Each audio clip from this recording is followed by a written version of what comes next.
Hello everyone and welcome to this video. In this one I'm just going to talk to you about choppy markets and really how they form and how you need to trade them and how to deal with them, because you can trade them really well if you know exactly what to do. Now, choppy markets often come, and I'll flick to the daily chart for this because it's a little bit better. You've really got two series here. You've got your first lot of choppy movement here. Okay, so price just sideways like a pack of sausages, I always say. And you've got another one here slightly lower down. And you can see that the candle for today, with current market sentiment coming in, is pulling away from the channel to the downside, and quite strongly. Now, the way you trade channels pretty much is by looking where the buyers are coming in and where the sellers are coming in. So if I just actually remove those eclipse images, I can just go the 4 hour and we can take a look back at this first part here. Now, if you look to the upside of this channel, okay, we're going to draw a line that's circa around that area, and we're going to put an eclipse through it. Okay, like so. And then the downside, we're going to do the same thing.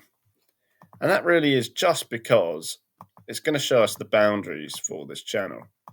Now, what is happening here is there's tight market sentiment. The market doesn't know where to go, and that's why you get all this sideways movement. So your job is to be short where sellers are moving into the market, okay, and to be long where buyers are moving into the market. And you can do this repeatedly.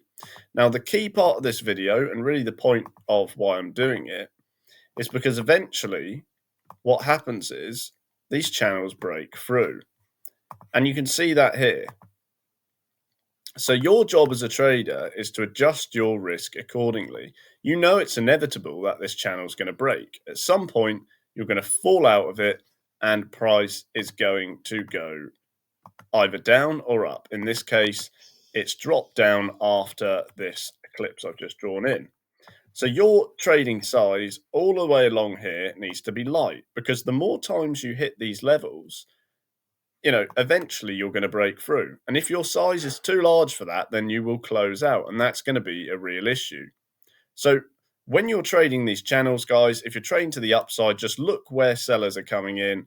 You can see that through candle wicks like this one, that one, and that one. And to the bottom side, look for candle wicks for long zones and trade lightly, because you know inevitably the price is going to come out of this sideways channel. That just has to happen. This can't go on forever. Now, you might see the same thing happen here, okay, because you're riding right on this previous low. Now, often, if you are going to break these lows, you will see something forceful like this. It'll be a very full-bodied candle to the downside, and you may trickle lower under here. Okay, that's often a telltale sign for what is coming.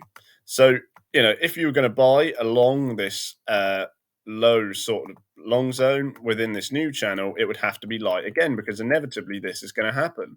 Okay, it's going to pull lower. So the point is, guys, if you're trading these channels, do them very lightly. Okay, don't trade with a normal size. I would consider dropping it, because it's inevitable that you're going to break through one way or the other, but it doesn't mean you can't pick up gains in between. Okay, so when you've got tight market sentiment, drop the size because it's unsure. Thanks for watching, guys. Hope that really helps as always. And of course, I'll see you in the next video.